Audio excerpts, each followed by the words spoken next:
Yang keempatnya puji hadis bagi hadis. Kita memuji sesama kita.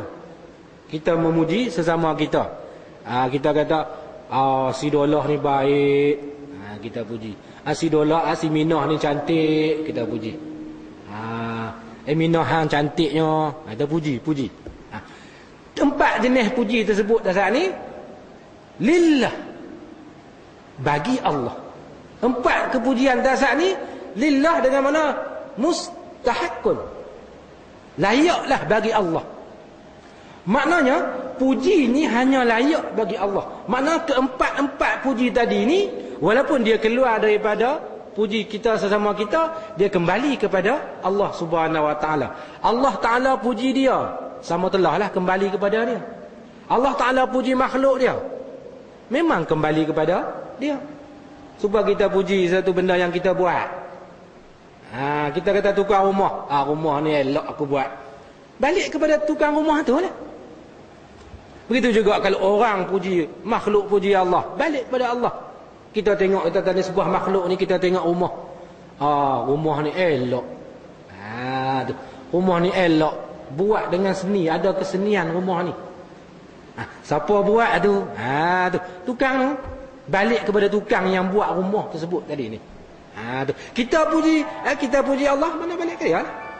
Dan kita puji sama kita pun balik kepada Allah Subhanahu Wa Taala. Sebab apa?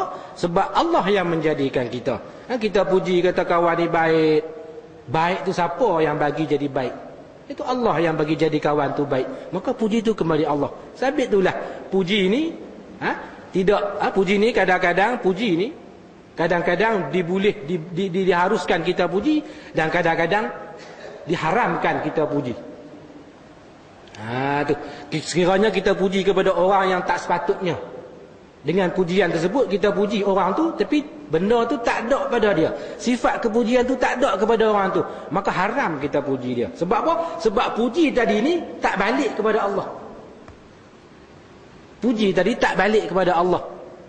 Sekiranya dia tak layak menerima pujian, kita kata kalau kita puji dia jadi takbur, kita puji kawan tu dia jadi riak, maka riak takbur dia tak balik kepada Allah Ta'ala puji tu, maka haram kita puji dia. Tetapi sekiranya kita puji kawan tu, boleh membawa kepada ketakwaan kepada seseorang tu, menambahkan ketakwaan, menambahkan ketaatan seseorang tu, maka puji tadi kadang-kadang sunat, kadang-kadang disuruh. Sebab dibangsakan puji tadi ni balik kepada Allah Subhanahu Wa Taala. Sebab layak kita puji sesuatu yang baik, benda yang baik tu layak balik kepada Allah Subhanahu Wa Taala. Tetapi kalau sesuatu tu yang tak baik, benda yang tak baik tu tidak boleh, tak layak kita nak tentukan nak balik puji itu kepada Allah Subhanahu Wa Taala. Cuba kita lihat Nabi Muhammad sendiri, dia memuji para sahabat dia. Tu antaranya Sayyidina Abu Bakar. Nabi puji, Nabi kata law wuzina imanu Abi Bakrin bi imani hazil ummah. Satu riwayat bi imanil alamin la rajaha alaiha. Sekiranya ditimbang iman Abu Bakar radhiyallahu anhu dengan iman umat ni, ataupun dengan iman, pada satu riwayat dengan iman sekalian alam ni, nescaya berat iman Abu Bakar. Nabi puji Abu Bakar. Nabi puji Abu Bakar sebab apa? Sebab dengan pujian tersebut Abu Bakar ni boleh menambah keimanan dia lagi. Maka layaklah dipuji kepada orang yang sekiranya kita puji dia tidak ada perasaan takbur. Maknanya dengan secara kesimpulannya orang ni dia tidak bersamaan antara puji dan cela. Puji pun tak apa, cela pun tak apa. Kita ni puji, tak apa, cela kita marah. Kadang-kadang puji kita ni, benda tu tak ada kat kita, orang puji kita berasa seronok. Berasa seronok. Kita tak baik pun orang kata, Ahmad ni baik. Padahal kita tak baik pun, kita seronok. Maka tak layak, tak balik kepada Allah. Kadang-kadang orang cela kita. Kita jahat tapi orang cela kita marah. Memang pun kita jahat, orang cela, kita marah. Sebab itu kita ni tak layak dipuji. Abu Bakar dia layak dipuji sebab dia ni bersamaan antara puji dan cela. Begitu juga Allah Subhanahu Nabi Muhammad puji Sayyidina puji Omar, Sayyidina Omar.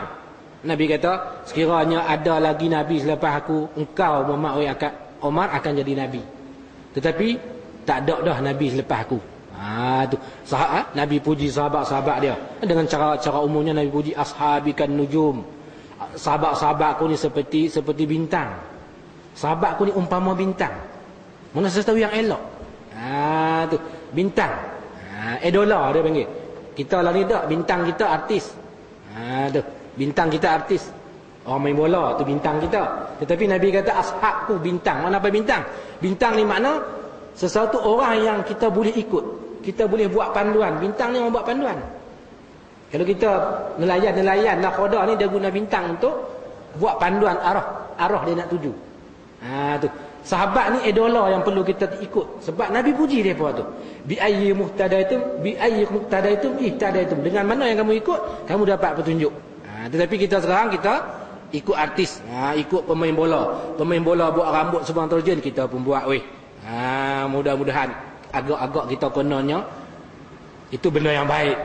Artis pakai macam ni, kita pun pakai. Sebab depa tu bintang, perlu kita tiru. Itu kesalahan yang ada pada umat Islam. Muslimin muslimat yang dirahmati Allah. Maknanya dalam bab puji ni kita tidaklah secara mutlaknya dilarang untuk kita memuji sesama kita. Tetapi ia dilihat daripada orang yang dipuji dan benda yang kita puji. Kadang-kadang maknanya kalau kita nak puji seorang tu, kalau pujian kita tu kembali kepada Allah SWT, maka boleh kita puji, harus kita puji.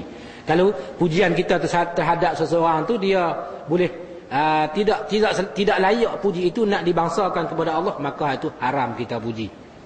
Tu tengoklah apa yang kita nak puji. Benda tu ada ataupun tak ada kepada orang tu. Sifat-sifat yang patut kita puji kepada dia ada.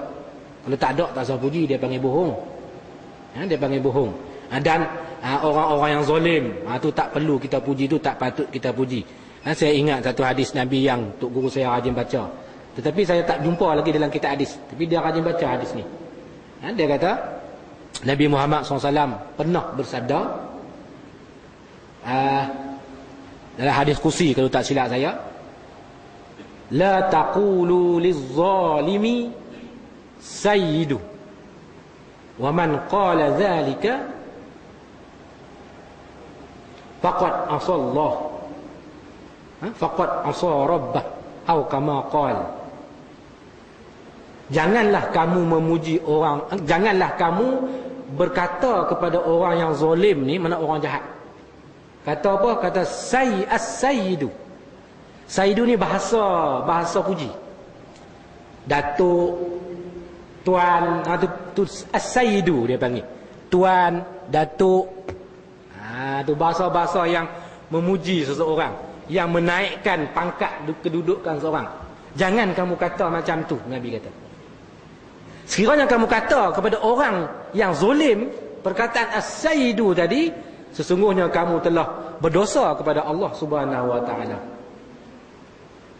Maknanya apa? Perkataan yang tak layak, yang tak, sifat yang tak ada pada orang tu, kita pergi letak sifat tu kepada dia. Tapi sifat tu tak ada. Maka kita derhaka kepada Allah Subhanahu wa taala. Dalam bab memuji ni kita kena jaga. Jangan kita kata dia tu, kita nampak boleh ambil sesuatu manfaat daripada dia, ada kepentingan kita puji.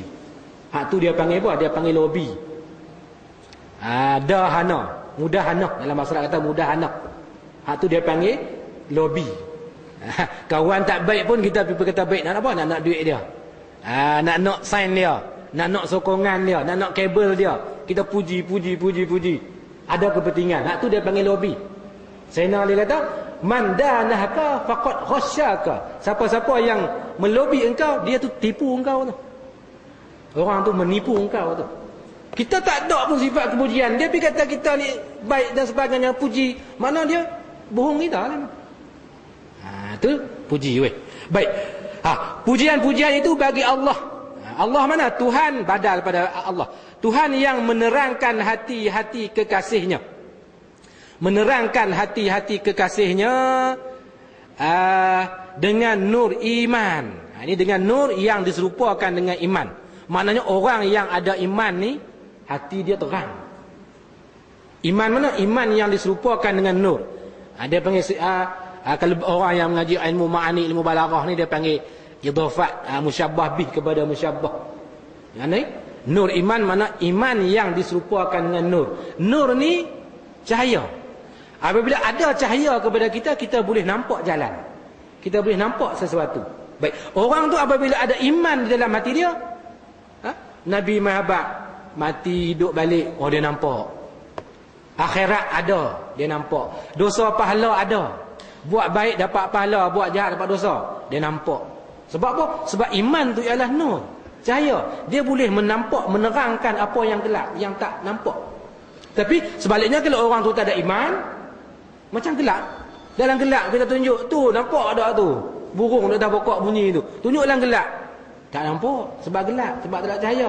Begitu juga orang yang kufur, apabila kita Nabi bagi tahu kepada dia, mati ni hidup balik, kita bila mati akan dihidupkan balik. Dia tak percaya. Mana boleh mati hidup balik? Tak bisa tengok pun. Sebab apa? Sebab hati dia tak ada iman. Hati dia kelam, zulumat. Tak ada cahaya, mana? Tak ada iman.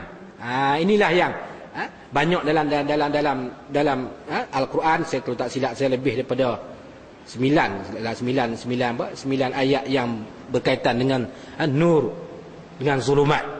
Antaranya surah apa? Dalam surah Ibrahim, Alif Lam Ra. Tu kitabun anzalnahu ilaika litukhrijan nasa minadh dhulumati ilan nur. Alif Lam Ra. Allah SWT saja mengetahui makna dia. Kitabun, haza kitabun, Quran ni satu kitab. Anzalnahu, yang kami turunkan kepada Quran ni kepada engkau yang Muhammad, litakhruja. Sebab apa tu? Litukhrija, supaya nak mengeluarkan annas, manusia, minadh dhulumati, daripada kelam, ila nur, kepada cahaya. Quran ni merupakan cahaya. Mana? Huda. Itu makna iman. Kekasih Allah menerangkan hati kekasih dia dengan nur iman. Masa pun dah sampai dah. Dia